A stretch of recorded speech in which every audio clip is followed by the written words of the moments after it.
Oh my god, this is crazy! Middleofnowheregaming.com. Everybody go to that website. Say we sent you. Yeah, get that traffic I bet they're really good at Minecraft. They're probably the antithesis of us.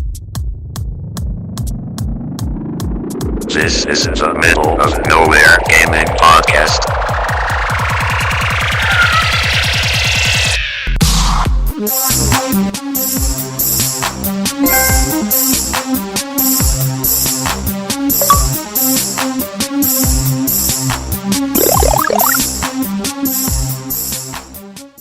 Welcome into episode 82 of the Middle of Nowhere Gaming Podcast. I am your host, Courtney Osborne, and today I am joined by the one and only Destiny demigod, Miles. Superman sucks. What? No. Yeah, he's kind of crappy. Dude, Superman's the best. No. No. Okay.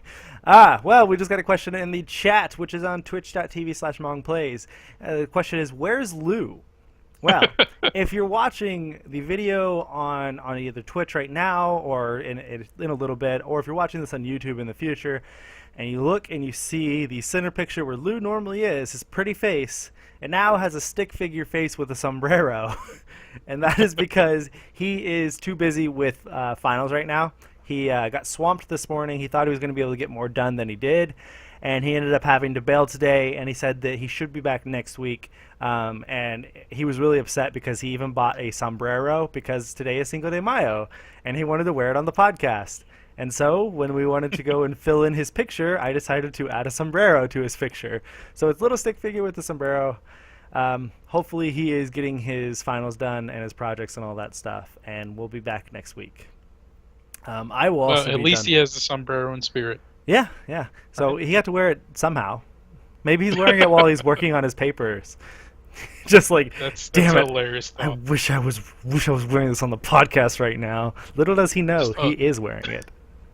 Just a law student working hard. And they said Ferguson versus X. Sombrero. That is all. But I will be done with my finals by our next podcast episode also. I have a final on Monday and on Tuesday, and this Tuesday one ends before the podcast starts. So then I only have my thesis paper to finish up by then also. And then the following Sunday I'll be graduating college. Yay! Congratulations. Yeah, I'm super excited. Okay, so our giveaway. Week 3 of the giveaways for Wolfenstein: The Old Blood, which I have been playing so far this morning and is awesome. We have a winner. Are you ready for the winner? No, I'm not prepared. You're not prepared? Okay, go. Our winner is Jared Zimmerman, who is known as Dark Lurker 23. He's actually tweeted at us several times. He's commented on a lot of our videos. He keeps giving me crap for not playing Volgar the Viking longer than I did, and he keeps telling me that I should go back and play it longer, which I will one of these days, just not yet. I don't have time yet. As soon as I graduate, maybe I'll have more time, maybe then. But congratulations, Jared. Thank you for entering into the giveaway. Thank you everybody else who entered in the giveaway. Sorry we couldn't give out everybody a copy. I would have loved to if we had the money, but we don't. That would be a lot of money. Yeah, it would. But the good news is I could tell you with the little bit of time I've spent with it this morning, for $20 you're getting a shitload out of it. It's a standalone prequel to Wolfenstein: The New Order. It's only for $20 you're getting almost a full game. I'm 2 chapters into the game and I've already played for like 3 hours. So wow. And there's 9 chapters. There's like a challenge mode, there's different difficulties, there's all sorts of trophies, a platinum, it is a way bigger game than I thought it was going to be. I swore that, like, for some reason, I don't know why I was thinking this, but I swore that when I purchased it this morning I would have it finished by the time we started the podcast.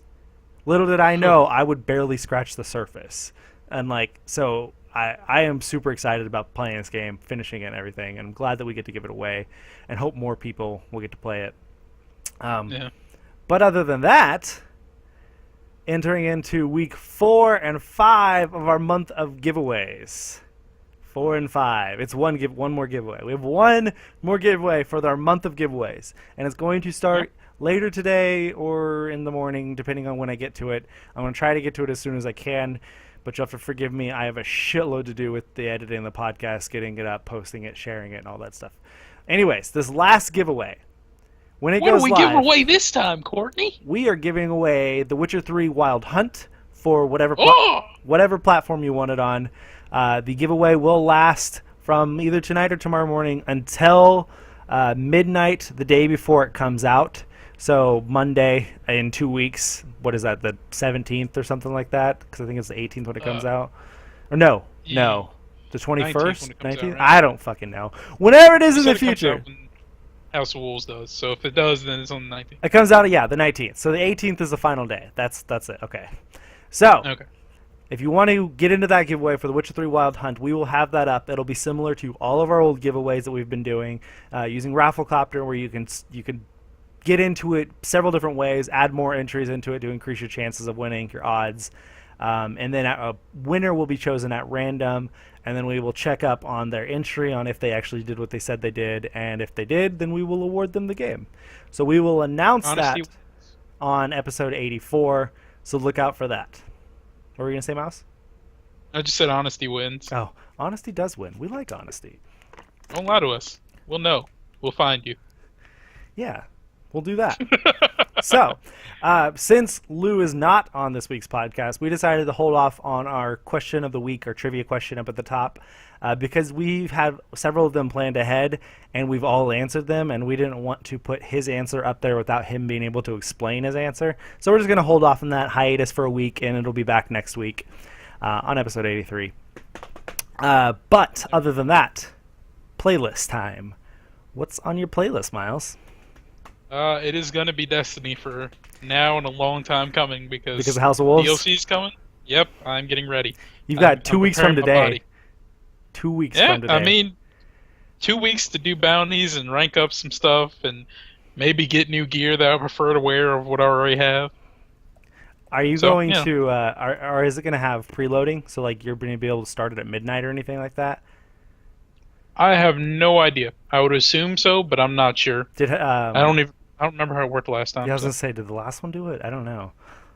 I think it did, because I think my buddy stayed up all night and played it whenever it launched in the morning, like early or late at night, morning, whatever. Balls. So you're just playing Destiny. Yeah, just Destiny, and I'll probably try out some of the PlayStation Plus games that just went up today. Yeah. So, fun fact, those are up and available right now for anyone who's trying to get those. We'll be talking about it in just a few minutes. Yeah. Also, speaking of gear, I'm going to clarify, since I said I would. Okay. My shirt does not just say sex, it says sex bob-ombs. So we're all clear on that shirt. So, if you don't know what that is, that's Scott Pilgrim. And I'll just leave that there. What are you playing, Courtney? What am I playing? Well, of course, Wolfenstein, the old blood. I just started that this morning. I was actually playing State of Decay Year 1 Survival Edition. I started that this weekend after finishing Fire Emblem Awakening. I played 2 or 3 hours of it, and it was pretty good. I'm kind of overwhelmed with all the stuff you can do in that game, and like there's just a shitload to do in it. And I was going to continue it, but yesterday I was too tired after work to play anything. And then this morning when I got up and got done, I got a haircut this morning. As soon as I got back, Wolfenstein was already available to purchase and download. And I was like, well, never mind on State of Decay. I'll get to it after Wolfenstein. And so I'm in the middle of playing both State of Decay and Wolfenstein. Oh, man. Both are pretty good. I'm excited. Yeah. Kind of wanted to skip the podcast to play more Wolfenstein, but whatever. How professional of you. I owe it to our loving into fans like Fable Merc and Octasnake and Surging Storm 91 and our trustworthy what's it called? Community manager, All Natural Jake. I was like, what the fuck is that called? Heard the time rate is simply horrid and State of Decay Year 1 the frame rate. Sometimes it is, but I've honestly not had a whole lot of issue with the frame rate. So, but who knows? It could be really bad later in the game when you get to different sections. I mean, as long as you're enjoying it, that's what matters. Screw frame rate. Yeah. It'll just play out like a comic book, frame by frame. Oh God. That sounds awful, to be completely honest. That is awful. All right, let's move on to the news from nowhere. The news from nowhere. From nowhere. We really need to get that clip for that guy. Yeah, we do. Like, do we have to pay him? I don't know. Probably. All right. Probably, yeah. He doesn't leave his house for less than $1,000. Yeah, we need him to say like 3 words. He's gonna be like, "That's like $3,000, bro." Oh, that'd be awful. I don't think I could justify paying for that. But anyway, speaking of the news from nowhere, story number 1 is that the May 2015 free games lineup for PlayStation Plus has been unveiled. Free stuff. You should be excited. I'm excited. I already got mine. Yay. So 6 games are being offered this month, and the first is Guacamelee Super Turbo Championship Edition, which is one of my favorite naming conventions using the Street Fighter theorem, algorithm, I don't know, whatever you want to call it. Anyway, that is a 2D Metroidvania-style brawler with Mexican folklore-influenced visuals and stories. You've probably heard of it by now because it's gotten a lot of fame and it was really good. It's available for PlayStation 4 owners, and is it not on Vita? I think it is, yeah. I think it came out on Vita first, didn't it? Okay. Is it? It might be cross-buy. I don't know. You'll have to check that on your own. Ether One, I don't know which one to say it as, is the next free game.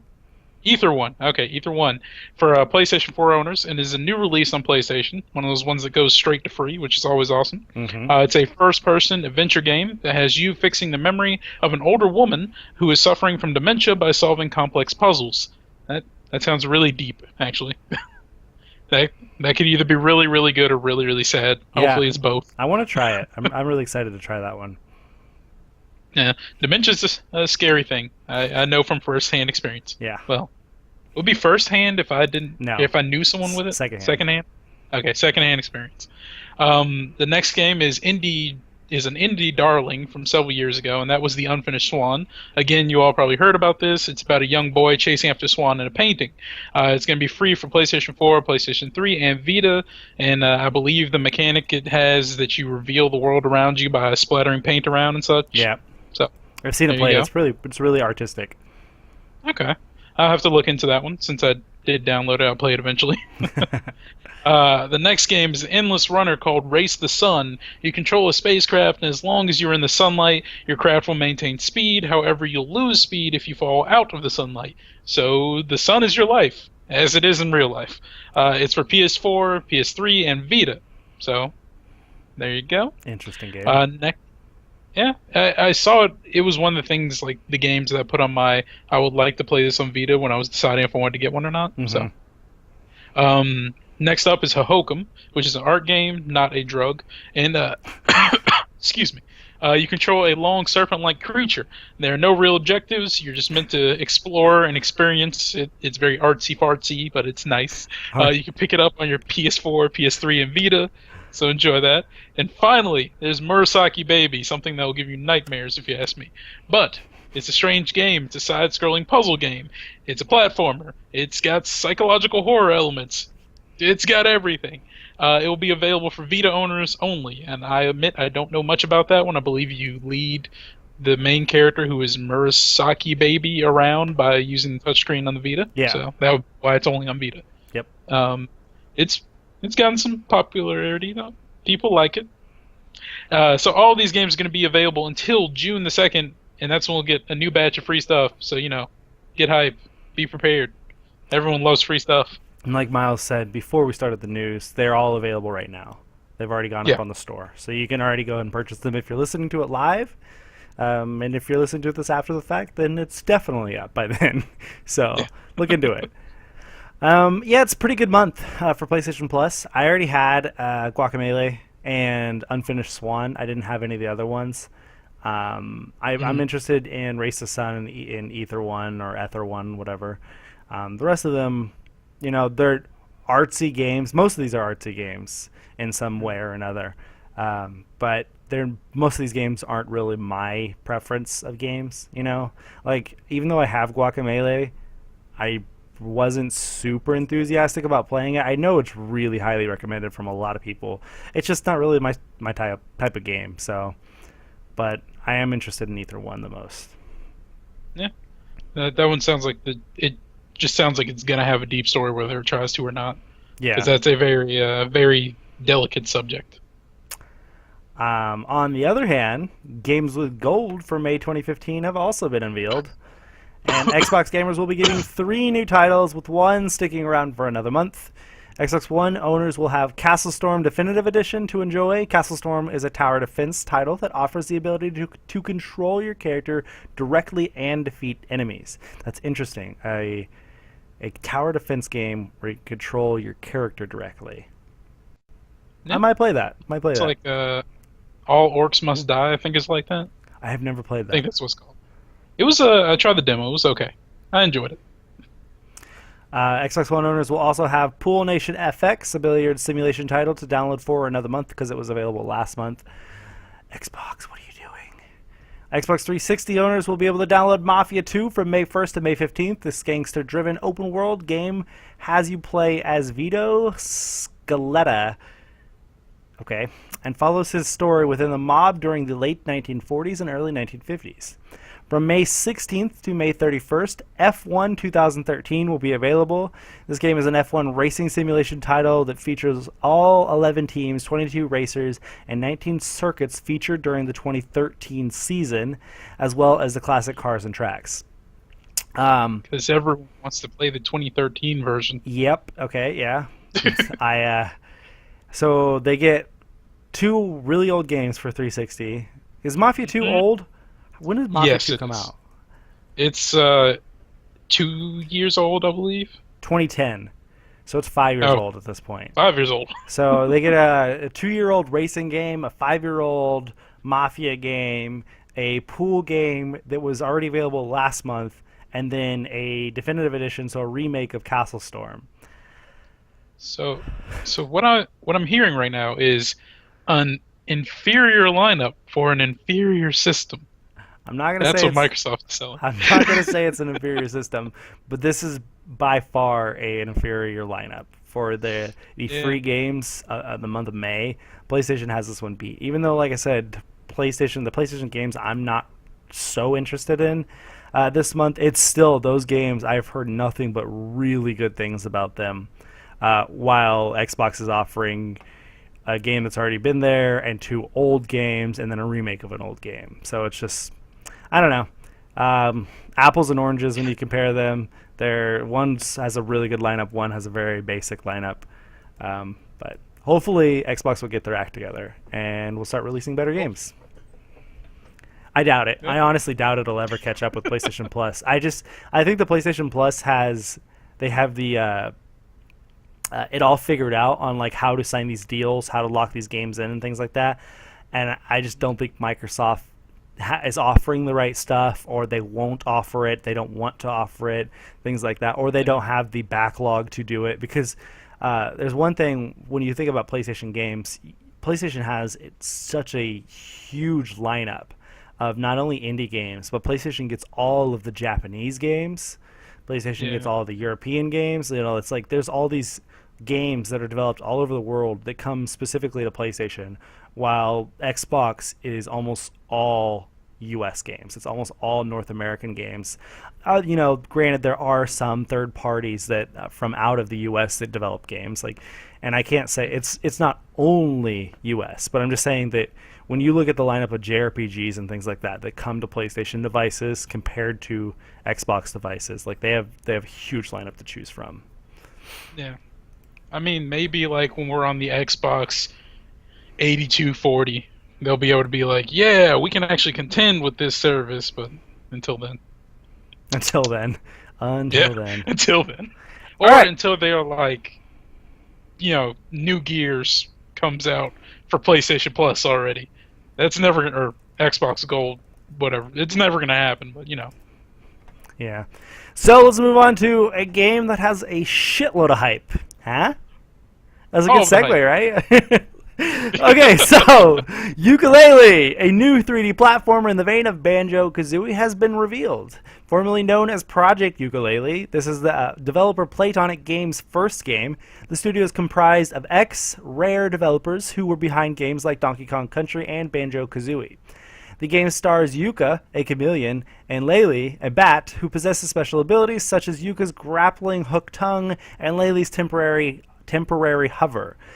Steve Males, the creator of Banjo and Kazooie characters, has designed the new characters for this game. Playtonic funded the project via Kickstarter in only 39 minutes. All backers who donate $15 will be given a copy of the game when it's finished. Other goals include soundtracks, art books, and special 64-bit special editions are also mentioned. The game is planned for a release in October of 2016 for PC, Mac, Xbox One, PlayStation 4, and Wii U. Since this story was written last week, that goal has just been shattered like 5 or 6 times over. Like, they have just annihilated the goal. Is this the most funded game now on Kickstarter? I swore I saw that somewhere. May or may not. I'm not sure. I wouldn't doubt it though, because I mean, so many people love Banjo-Kazooie that holds a spot in a lot of people's hearts. Like, I know a few people personally who, are all over that game. So it's not surprising to me that people just like do the whole fry meme, just take all my money to get this funded. Because I mean, it'll probably be good. It looks nice. I can say that much. And I got a bone to pick with you, Mr. Steve Males. That is what's that called? Not copyright infringement. What they check your papers for in college? Plagiarism. Plagiarism. You can't just take my name and put an A in it and say that's your name.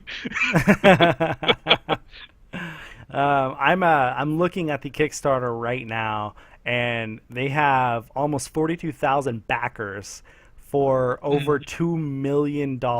This is going to be a good game. The goal was $270,000.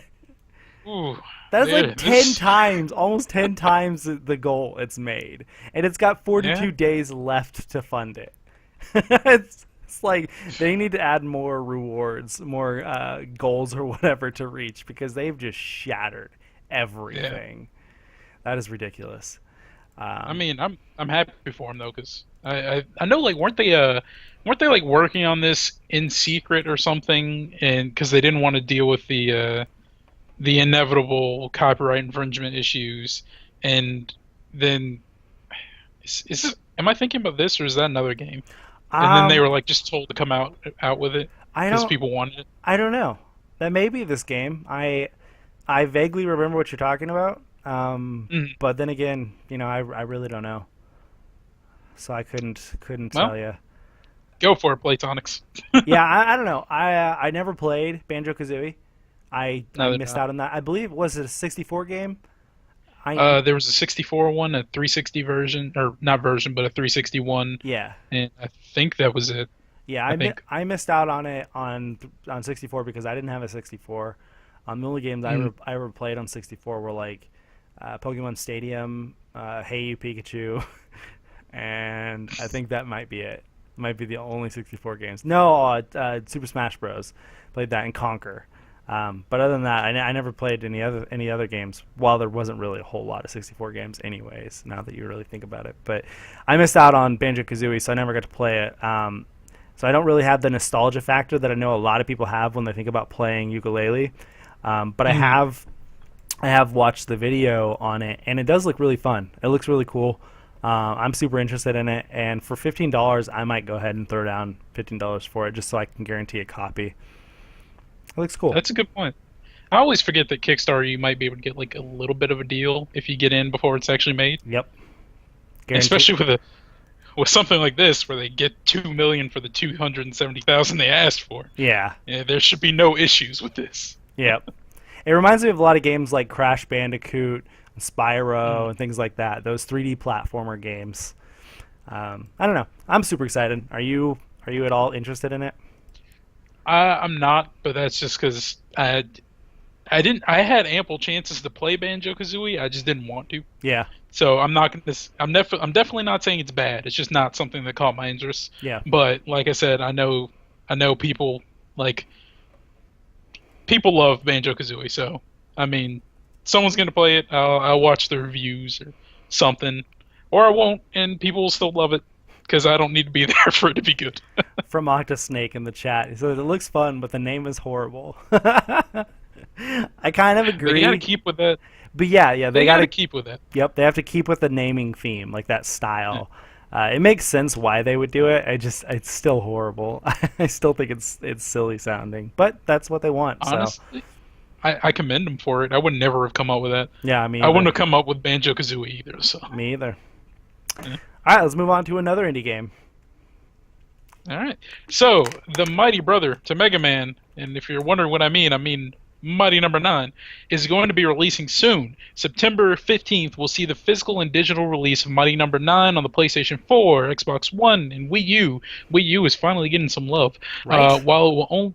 Yeah, they haven't gotten anything in like weeks. Anything important, I should say that. While it will only release digitally for PlayStation 3, Xbox 360, PC, Linux, and Macs.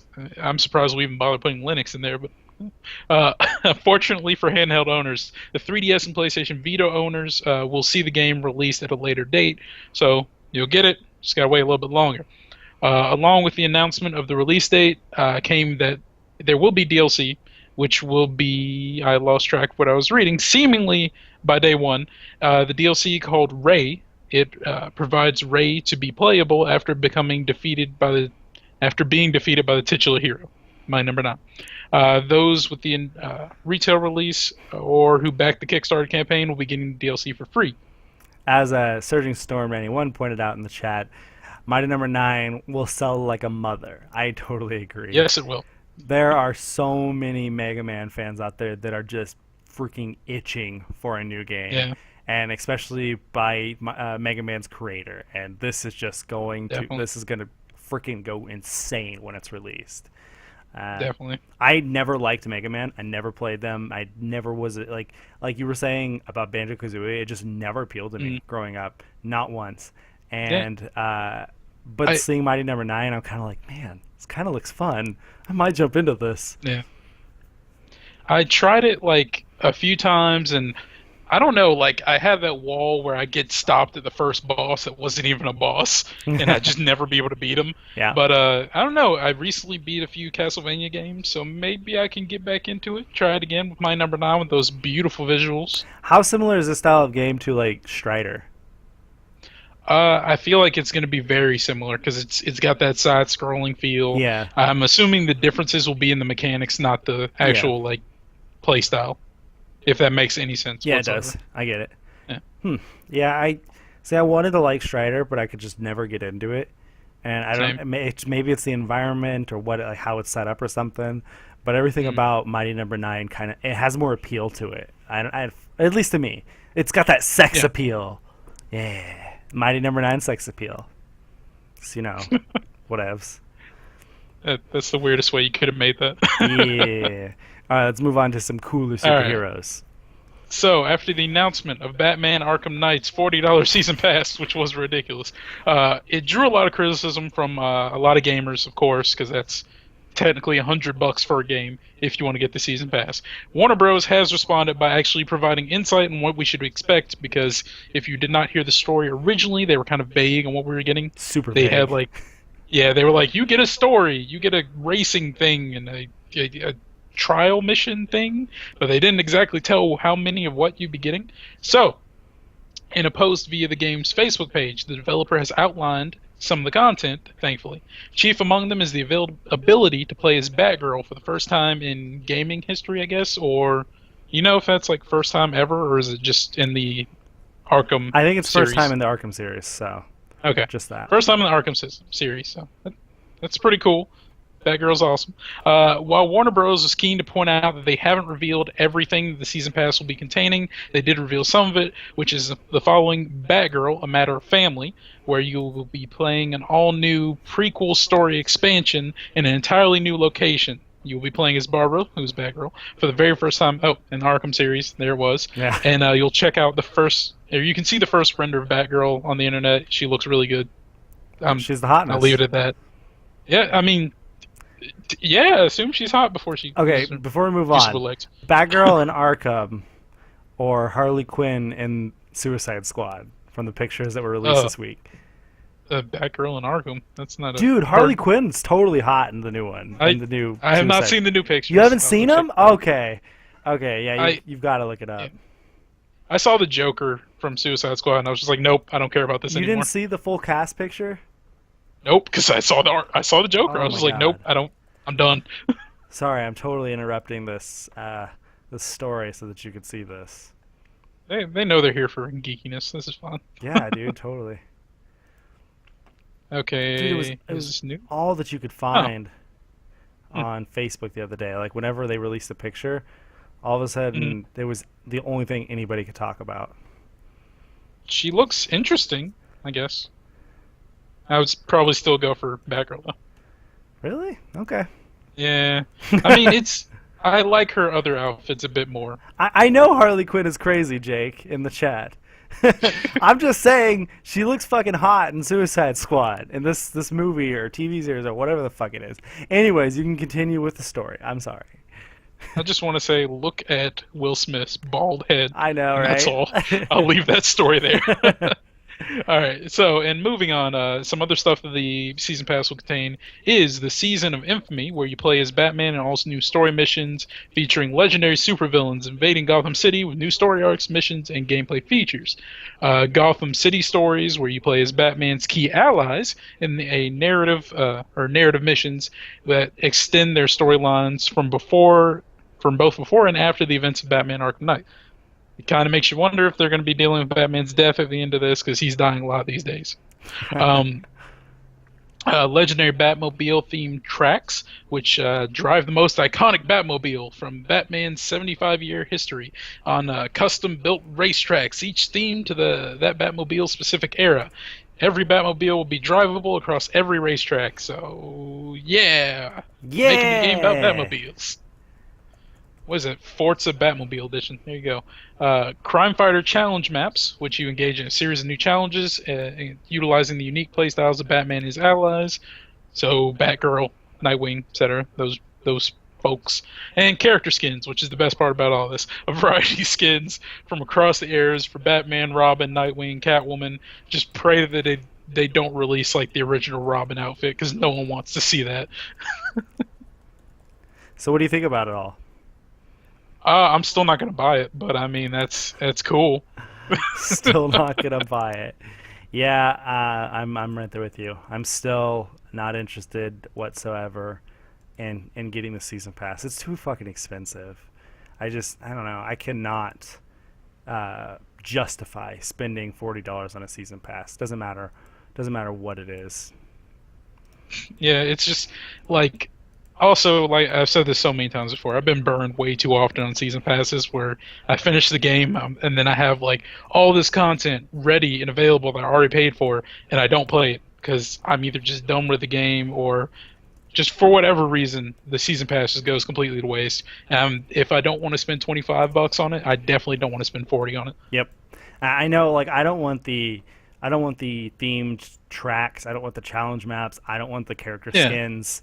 Like, I would only want the Batgirl story, the Season of Infamy, and the Gotham City stories, and maybe not even the Gotham City stories. You know, like it depends on what exactly is going on, how much is actually there. I don't know. I'm not a fan of big season passes because most of the time, half the content provided in them is stuff I don't even care about. Exactly. So I'll probably spend $20 and get the other story stuff.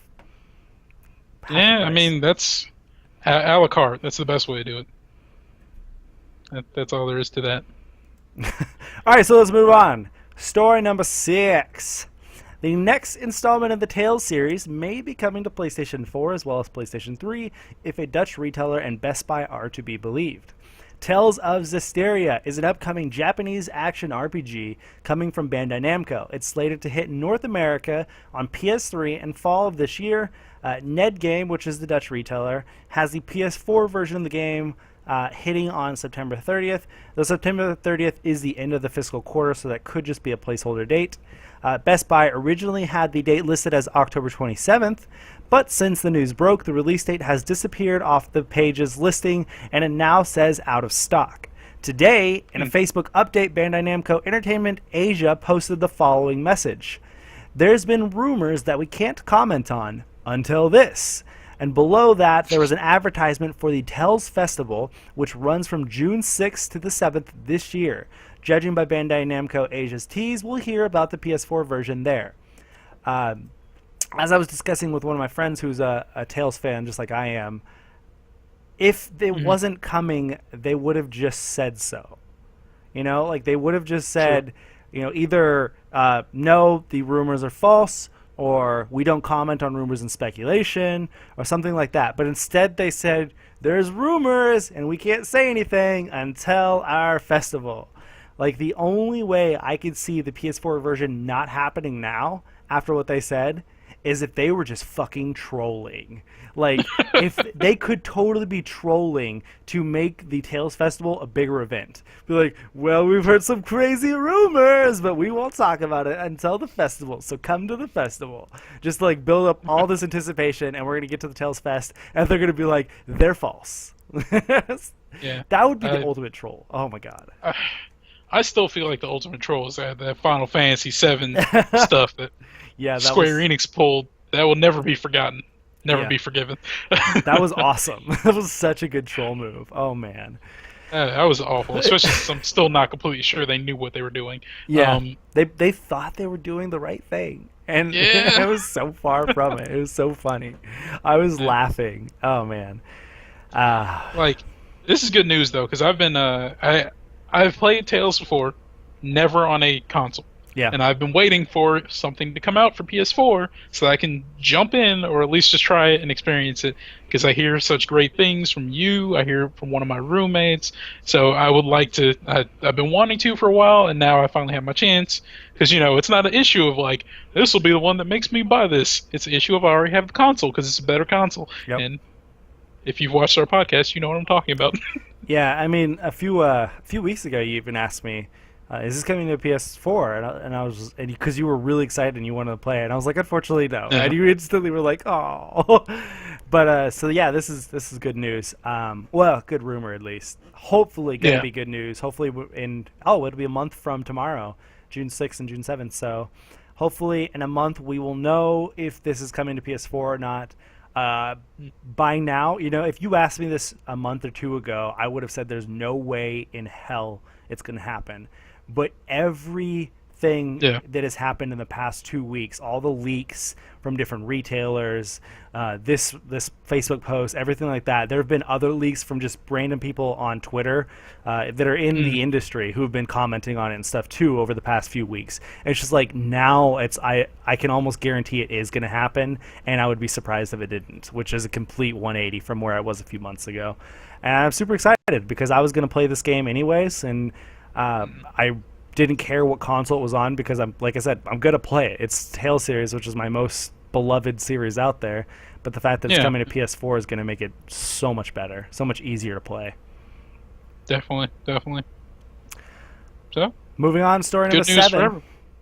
Valve and Zen Studios have revealed Portal Pinball, and it will be available for Zen Pinball 2 on PS3, PS4, and PS Vita on May 26, 2015. The PS blog that revealed the game says, crafted in collaboration with Valve and Zen Studios, Aperture Laboratories is proud to reveal the Aperture Science heuristic portal pinball device, proving that persistent experimentation is not only the hallmark of good science for the benefit of mankind, but also incalculable fun. Guide, is it Chell and Wheelie through test chambers by navigating portals, using aerial faith plates, defeating turrets, and facing other obstacles, and battling against, is it GLaDOS? GLaDOS, yeah. GLaDOS or GLaDOS? It's GLaDOS? GLaDOS. Some of these things are just so hard to pronounce when you just read it. As you attempt to escape the facility and reach the surface, team up with Atlas and Peabody for their cooperative testing initiative, Multiball, and wreak havoc on the turret factory by discovering Ratman's hidden mini playfield. That has all sorts of Portal teas and fanfare in there. Like, that's awesome. I'm super excited about this. I'm not a big pinball fan, but it's cool to see Portal coming back in some way. Yeah. I'm I'm also not a big pinball fan. Like, I can play it for like 10 minutes Yeah. just to kill some time, Like but that's pool. about it. Yeah, exactly. But I could not imagine trying to play pinball with like portals and stuff opening up and stealing my ball, and I'm just like, I was winning, and then I wasn't, and then I was like winning by an exponential of 5, and a robot was insulting my intelligence. I don't know what's happening anymore. So Miles has But yeah. a problem with people stealing his balls. it happens every now and then. It happens every now and then. Oh, On man. that comment, we should move along. Do you have Zen Pinball? I downloaded it on PS4. No, I don't. Simply because like it would be one of those games I played once and it was like, well, I have all these other things, so I'm never gonna play this again. So Jake is watching or is playing Pokemon and watching the podcast. He tweeted a picture of it. living life, Jake. Thanks, Jake. That's awesome. Oh man. I just saw something. Mirror's Edge 2 is going to launch on PS4, Xbox One, and PC in early 2016, apparently. Oh, that's great. Just tweeted from Shinobi. That's interesting. Mirror's Edge is coming. Oh, Polygon has a story on it. Sorry, this is breaking news. We'll go ahead and pull this up real quick. Go through it. Sounds good. Okay. According to Polygon, the new Mirror's Edge from developer DICE will be released in early 2016. Publisher Electronic Arts confirmed today. Okay, so it's confirmed. EA lists the game for release during the first 3 months of 2016 in the financial earnings presentation, saying that the game is coming to consoles and PC. Fucking awesome. That's good news. Yeah. That was another one of those games. It was like a hit that no one expected. So Yeah. Yep. I know I didn't beat it. And then a new story from Octosnake just posted this. IGN's reporting that a spiritual successor to Castlevania from Koji Igarashi has been teased. Blah, blah, blah, blah, blah. Spiritual successor to the vampire hunting classic. Suspicions were initially raised at PAX 2014 when a mysterious flyer depicting a number of runes and the message, "There will be blood," was handed out at Keiji Inafune's panel for Mighty Number 9. NeoGAF users deciphered the message from the runes, which allegedly reads, "What a wonderful night to have a KS." Fans believe the KS to mean Kickstarter, as in a soon-to-be-launched Kickstarter campaign. Additionally, a teaser site recently went live, depicting a pixelated Igarashi lookalike asking the visitor to choose between a sword or a whip.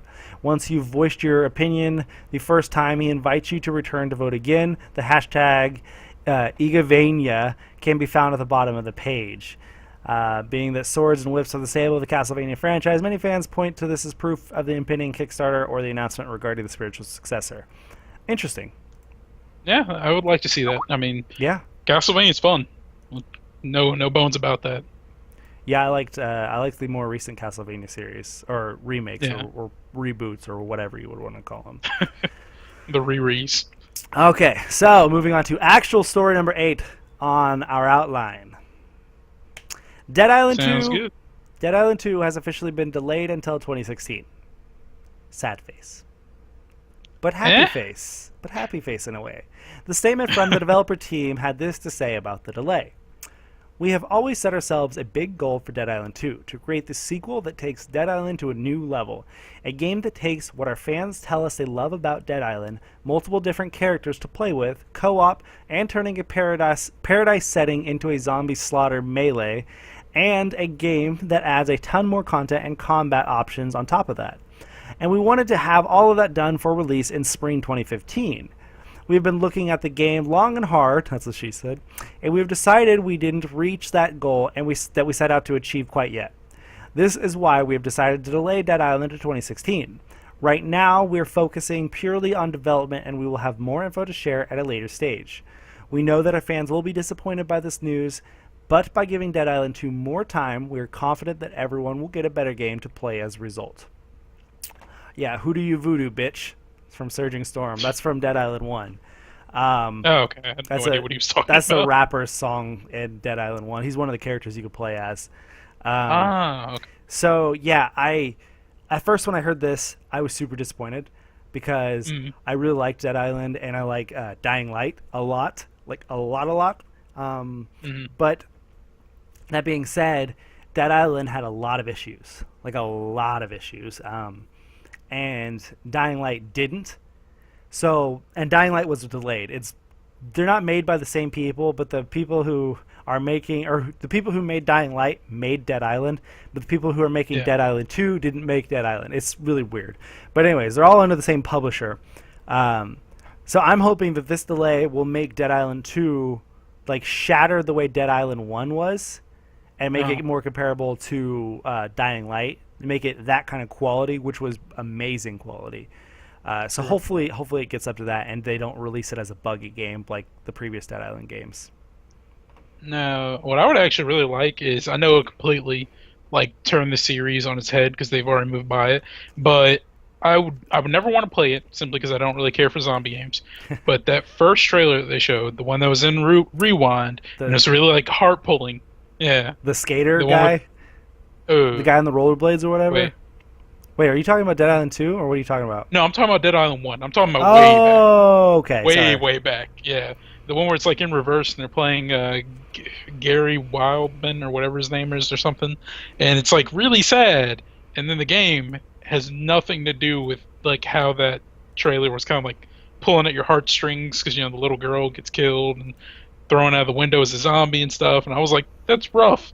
This game actually kind of has my attention. I would like to watch through it. They need to go back and make that game. Yeah. I still think.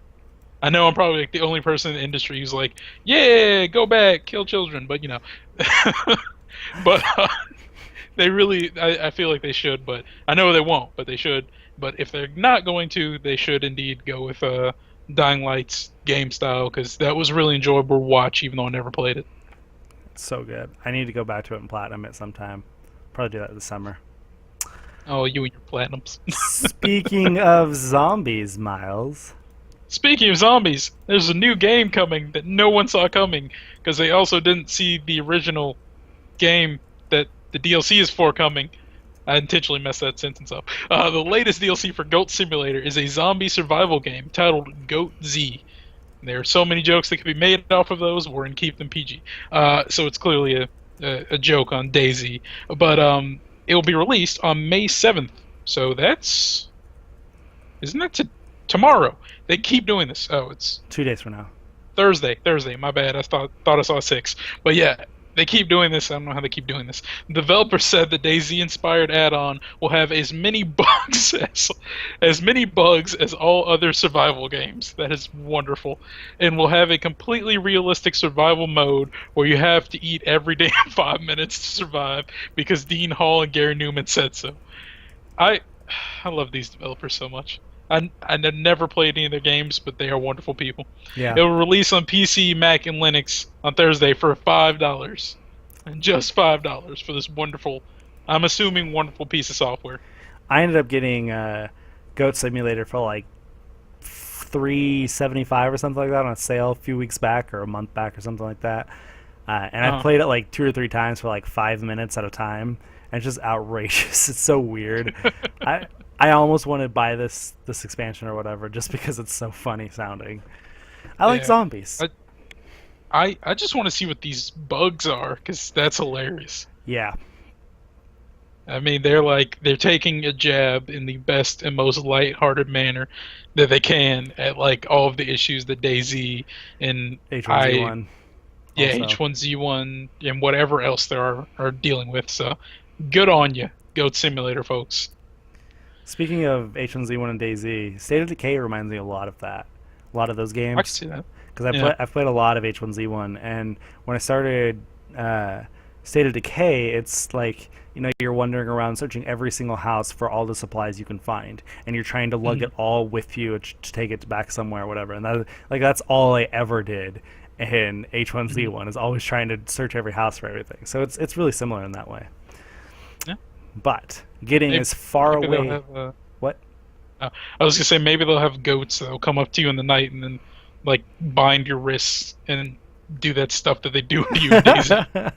Sing for me. I'll let you go if you sing for me. So getting as far away from zombies as possible. Yes. All right. I'm gonna have to do this voice. I'm gonna have to get myself prepared. I haven't done it in a while. Here we go. Bro, Activision developer Robomoto have officially announced Tony Hawk's Pro Skater 5. 5, dude. I can count that high. It will be released on PlayStation 4 and Xbox One later in the year. The PlayStation 3 and Xbox 360 versions will be following later, bro. Game Informer revealed it this morning, saying, that's a lot of stuff to read in this voice. Yeah. As the name indicates, Pro Skater 5 is a callback to the old-school lineage of the first 4 titles, back when the franchise was in its prime, and everyone was loving it. Best soundtracks ever. The game weds the series' finely tuned gameplay with new additions such as power-ups and the ability to shoot projectiles for specific missions. I don't know if I like the sound of that. Tony Hawk's Pro Skater 5 features a new set of levels packed with objectives and missions you can complete solo or with friends via online co-op and competitive play. Whether you want to just have a session with friends or strangers or want to level up your character online and then take them offline, the game's online flow is now seamless. Your created skate parks can also be shared with the world. That's pretty cool. Yeah. Pro Skater 5, of course, brings back Tony Hawk, and he's joined by some of the series' familiar faces, as well as a new generation of skaters influenced by the original titles. Skaters include Nigel Huston? Whatever. Nigel Huston. Ishad Ware? You skipped one. Riley. You skipped one. Oh, did I? Yep. Oh, sorry. I don't know how I just completely blanked on him. Aaron Hamaki. I don't know. Ishad Ware, Riley Hawk, Lizzie Amanto, Chris Cole, David Gonzalez, Letitia Buffoni, and Andrew Reynolds. I'm sorry for all those names I likely just butchered if you happen to be listening to this podcast. But that's great news, because the original Tony Hawk's Pro Skaters were like the best things to play. Just sit down and just... I put more hours into Tony Hawk's Pro Skater 1, 2, and 3 than I probably did any game from in the 90s and the first half of the 2000s. Like until probably until Halo came out, Halo 2. Probably until Halo 2 came out. I didn't put it in, like, this was probably my most played game or game series. I created so many parks. I, beat the campaigns. I, mastered everybody's tricks. I played it constantly. It influenced me to become a skater there for a while. I skateboarded from the time I was like 11 until I was 14. And I love the shit out of these games. I broke the park creator mode. Like, you can glitch it to where you can make parks under the ground, like under the level. And it would glitch. There would be a way to glitch to get underneath. And so, like, you could create this huge world underneath there of ramps and stuff. And you have to glitch by going through a certain wall. And then you could share that online. And so I would do that, and I would invite people in on PS2 online. This is back in those good old dial-up internet days. The beginnings. Invite people in there and would text chat or would voice chat with them and be like, yo, here, I have this secret world under here, and I would show them how to glitch into it, and they'd be like, oh my god, this thing is huge! I'd be like, I know, right? Like, it took a lot of fucking work, and like I would have paper sketches of how I would want to set it up underneath the ground and stuff, and oh man, I love the shit out of the Pro Skater series, so I'm super excited it's coming back. I don't know if I'm going to play it, like I've so grown out of skateboarding and even being enjoyable whatsoever anymore. So I may not play this, but just to know that it's coming back is awesome, because the fact that I did spend so much time with them. Yeah. No, like, personally, I have very similar feelings. I spent a lot of time with it. Yeah, I have good memories of just, like, chilling out in sleepovers with my friends, just playing Tony Hawk's all night. Yep. And this makes me really happy, especially if they go back to, like, the old controls, because I don't know if other people feel this way, but as Tony Hawk's became like Project 8 or whatever it's called, Tony Hawk's Project 8, and then Skate came around, I really hated the controls. It's like they took it's like with racing games, how there's the very clear define between this is an arcade racer and this is a simulator racer. If you're playing the simulator, you're going to crash into every wall that you could possibly find. If you're playing the arcade one, you're going to be the best driver ever. Yep. I prefer the arcade skaters because those are fun. Unlike, Project 8, where you're like trying to flick the thumbsticks in 50 different ways to get one trick out. So if they go back to that, I might actually pick this up. Not for $60, but by the time pick it Tony Hawk's Underground came out, that's where they just lost me. Like, I was done. I checked out at that point, which I was like, what, 2005 or 2006, something like that, I believe, because there was like an Underground, and then there was Underground 2, and then there was what you were talking about, and like at that point I was just done. I just completely lost interest in skateboarding. But it's really cool to see it come back. Super excited, like I said. Yeah. What is going on about Spider-Man in the chat? You can play as Spider-Man in one of the games. Oh yeah, and Officer Dick. Okay, I remember all these. Okay. I was like, Spider-Man, what does that have to do with fucking Tony Hawk? Totally didn't make sense. Okay. There's going to be a demo packaged in with Tony Hawk. for the next Spider-Man. All right, that wraps up the news from nowhere. We'll move into the listener questions section now. So, if you want to send us questions ahead of time, you can at contact.mong@gmail.com. We will put that on the outline for the following podcast so that we can read them off. Toon Day, our faithful listener, always submits us a question ahead of time, so we always have that there for us. And then, if you'd rather tune in live, you could ask us questions live at twitch.tv/mongplays. Whenever we get to the section, you can start submitting them to the chat over on the side, which, if you're in the chat right now, you can do so now. Miles, would you mind reading the first question from Toon Day? Yeah, I got you. So, have your opinions changed on the Arkham Knight Season Pass? Have your opinions changed on the Arkham Knight Season Pass changed? Okay, I read that right. Now that we know exactly what the Season Pass gives us, well, two things. One, we don't know exactly what it's giving us. We just know a overview of some of the things we'll be getting. And two, no, that's still way too much. So... Also, there's still too much stuff in there that I wouldn't actually want, so I wouldn't want to pay $40 for it. Yeah. That's my opinion. No, like you said, that's exactly how I feel. Not so much about the price, because if the price... Okay, sorry. Let me start from the beginning. It's more about the content, because, like I said, more than half the content in it, I don't care whatsoever about.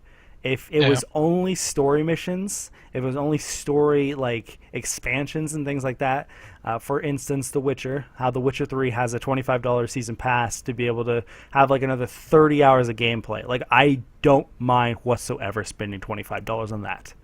If there was a $25 season pass for Batman that just included the story stuff, I would get that. But the fact that it's $40 and includes all that crap that I don't give a shit about, that's why I don't like it. So, like, the $40 is still a problem, but it's not a problem because of the price. It's a problem because of what's included for the price. Yeah, it's just... That's... We both said it. It's too much for what's coming. Yep. It's like, if you put it all... Assuming I actually pick up Arkham Knight, which I'm still probably not going to do, if you give me all that a la carte, like I could choose to get the missions for Batgirl, choose to get the missions for Nightwing, or if you put Red Hood in the game, because he's my favorite of the Bat family, when he's done well, then I will think a lot more about it than this season pass, because it's just not worth it at the moment. That's all. I'm probably going to just gamefly it, because at this point I'm getting low on money, and I'm going to be graduating in a few weeks and going to not have a job anymore because I'm a student employee. And so at that point, in 2 months, basically, whenever this game comes out, I'm probably going to be really low on money. So I'll probably just have to rent it. So moving on to the next question. Question submitted to our Twitch chat from Jake. He asked, who would you like to have as an unlockable character in the new Tony Hawk game? He could be from anything, movie, game, comic, etc. That's a good question. I feel like it would be hilarious to put Dr. Manhattan from The Watchmen in there. Just putting God in there, pretty much. I think it would be cool to have Rick Grimes. That'd be interesting. The Walking Dead. That'd be so cool. Yeah. He could have his fucking Magnum, his pistol. One of his tricks, shooting his skateboard while it's in the air. Sorry. I think it would be cool. Yes, I'm imagining his intro would just be like him standing there with a skateboard. A zombie runs in from off screen. He just bats it away, then gets on his board and starts skating. I'm going to go with Rick. That's my final answer. Yeah, I'll stick with Actually, now that someone's mentioned Mortal Kombat, anyone from Mortal Kombat or Dr. Manhattan, I'm gonna leave it there because there are too many characters that I would like to see them start thinking about. So, Next question from Fable Merc. He asks, which game companies do you wish would cease to exist or close down? Sega. Sega. Oh, damn. Oh, man. Oh god, that reply from All Natural Jake. Thank you. That was funny. I don't really know. There's none I really hate. So I can't answer this one honestly. Because I'm one of those people that even if I don't like a game, I understand that people do like them, and so I'm like, I wouldn't want to take that away from people. I appreciate all games. I appreciate the work that everybody puts into it, and so that's stupid to say that you want one to close down. Really, somebody said Nintendo Dark Lurker. That's horrible. I'll specify. I want Sega, the part of Sega that makes games to close, not the part of them that owns a bunch of other companies. Yeah, not the Like subsidiaries. I want Sonic. Yeah, they need to just take Sonic out back. Just tell him to think of the flowers and just go ahead and put him down because he's being tortured. Yeah, they need to keep games like Persona and yes, Valkyria Chronicles, games like that. Like they need to keep all those. But Sonic can die. Yeah, it's not even that I want Sonic to die. I just want him to be made good again. Like Sonic Adventures, that was good, and they have not been able to recreate anything close to that. But I guess we can move on to the next question. Go ahead and read it. Yeah. So from Octosnake, since we are talking about Spider-Man, my question is, what is your favorite Spider-Man game? The one on N64? I'm looking up list of Spider-Man games. I think I'm going with the one on N64, the one that's old, but everyone still touts it as one of the better ones. I gotta see. Because for one, they knew how to do web swinging. So. Yeah. I've got to see. That was the only one I've really played. Titles for these, or not the titles, the covers for them. Because then I would be able to remember. Okay, mine was either Spider-Man or Spider-Man 2. Which was Spider-Man was 2002 and Spider-Man 2 was 2004. Whichever one it was on PS2. That's the one I played and enjoyed. You were just in New York, and you could you could swing around and you could fight bad guys and everything, and it felt perfect. It felt like the perfect Spider-Man game. I really enjoyed it. But every other Spider-Man game I played was horrible. I hated them all. That one you could deliver pizzas and stuff. You would go to pizza shops and deliver them, and pick them up and deliver them for them and stuff as side quests, and it was really good. But I hated every other one. From Surging Storm 91, he asks, do you think Capcom will make a good game? They're gonna have to recover eventually. The next time they make another Marvel vs. Capcom, that'll be the next good game. Rumor has it, well, I guess it's not rumor, I guess it's been announced. Capcom and Bandai Namco are both going to be announcing new games at E3. So let's hope that they have a good game coming. Marvel vs. Capcom 4. You heard it here first. All right. Moving on. No. Skip that one. Oh. Okay. From Dynamic Grizzly XX, what Avenger is your favorite? I'm assuming this is spurred on by the Age of Ultron releasing. Did you see it, by the way, Courtney? No, I have not. You should watch it. I don't have the money to spend on a movie ticket. I can understand expensive. Yeah, it's $10 for one ticket. It's what the heck? I'm going to keep it to the movies because I'm also a comic geek, and everyone knows I know some of the auxiliary Avengers. But from the movies alone, I would have to say my favorite is currently. Oh, I thought this question would be easier to answer. Tony Stark, because he has the most funny moments with everyone, I guess. Yeah, that's a good one. I would probably have to say him too. I'm not a Thor fan. I'm not a Hulk fan, really. So I'd probably have to say Tony Stark. I'm an Iron Man fan. When Iron Man first came out, the first one back in 2006 or 7, like that movie rocked. Like that was awesome. I loved that movie. So I'm a huge Iron Man fan now. Yeah, I mean, honestly, I think the movies are doing them all justice. Like, I'm not a big fan of Hawkeye for obvious reasons, or Black Widow for another obvious reason. I mean, they're not really super, but the movie still makes them look awesome and gives them a role. So, they're Marvel, what are they called? Cinematic Universe, the Marvel movie studios. Hats off to them, because in Avengers they can make me care about characters who I don't give any flying rats or other animals about. So. Or other animals. Yeah. Okay, it looks like that's the end of the question segment. We don't have any more questions popping up, so we can go ahead and move on to the game releases this week. Remember, we vote for the best game title of the week after we get through them all. So keep an eye out on that. While you guys are listening, if you guys hear one of these titles and you think that one should win, go ahead and message us in the chat.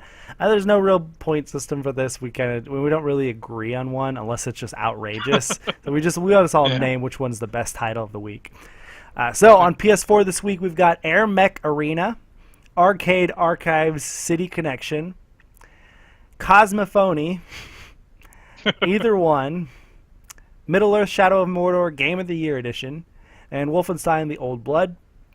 On PS3, we've got Chariot, Cosmophony, and Siberia 2. Right. And then on Vita, we've got Cosmophony, which is 3 with All right, Crossfire. for Xbox One. Sorry. Yeah.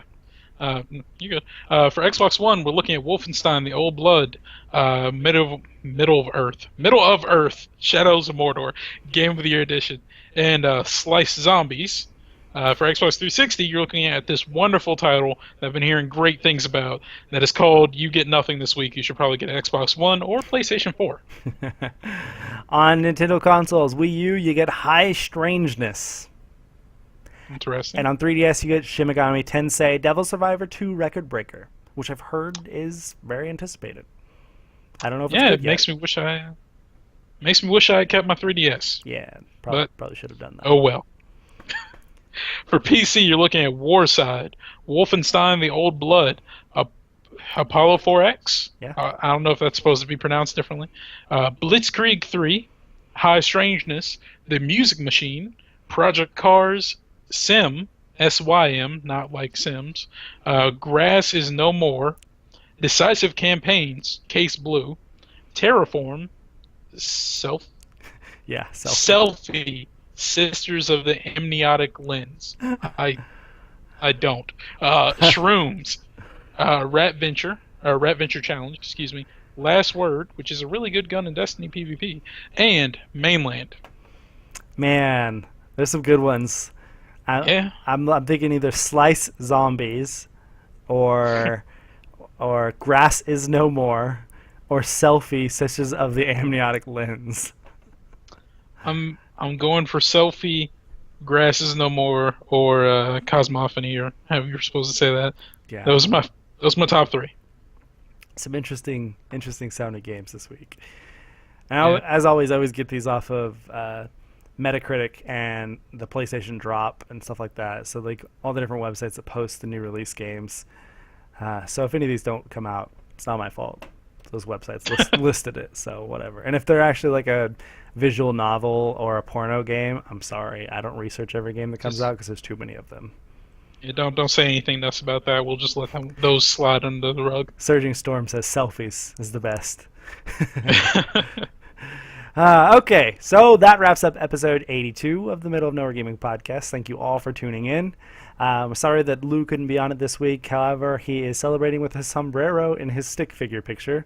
Hopefully he's wearing his sombrero while he's doing his homework and finishing up finals. Hopefully. We normally record the podcast on Tuesdays. We've been very good at that lately, other than 1 week. 1 week in like the last 4 months or so, we didn't record it on a Tuesday. We recorded on Thursday. Yeah, but you still got it. Yeah, and hopefully next week after finals are all over, we may change the schedule a little bit. We'll see how it goes, because neither Lou or I will have school anymore. So, and I won't have a job, so it'll depend on when his job schedule is because he has a new job he just got. So we'll let you guys all know if we change anything about the schedule. As always, you can email us at contact.mong@gmail.com if you have any questions you want us to read off on the podcast, if you have any suggestions about the podcast, if you want to tell us how we're doing, if you want to tell us anything we should change, anything like that, you can send them to contact.mong@gmail.com. You can find us on Twitter at mong.com, all spelled out, MONG, or DOTCOM. I was gonna dyslexia the dot and com part and mix up the last two letters. Oh, that was bad. And then you can find us on YouTube at youtube.com/user/Mong Network. That's where all the podcast goes. If you can find us on youtube.com/c/Middle of Nowhere Gaming Plays. That's where all the Let's Plays go, all the live streams. And then on Facebook, Tumblr, and Instagram by just searching for Middle of Nowhere Gaming. And then the website, of course, is middleofnowheregaming.com, and that's where you can find all the latest editorials, news, reviews, podcasts, all the good stuff. And then we are all on Twitter. I am at Osborne_2009. Miles is... I'm Furious Milk. I'm so angry. Furious Milk. He's bubbling milk. He's boiling. And then Lou is at Lou Cantaldi, so go tell him nice sombrero. Tweet at Lou Cantaldi. Nice sombrero, bro. How's the butt cancer? Oh. Bazinga. It's back. So we will talk to you all again next week. And remember to go and get into the Witcher 3 giveaway as soon as it goes live. Hopefully sometime tonight, maybe tomorrow morning. We'll see how it goes. Mong! Keep it milky. Thank you all for being here. We love our fans. Hence why you're getting free games from us.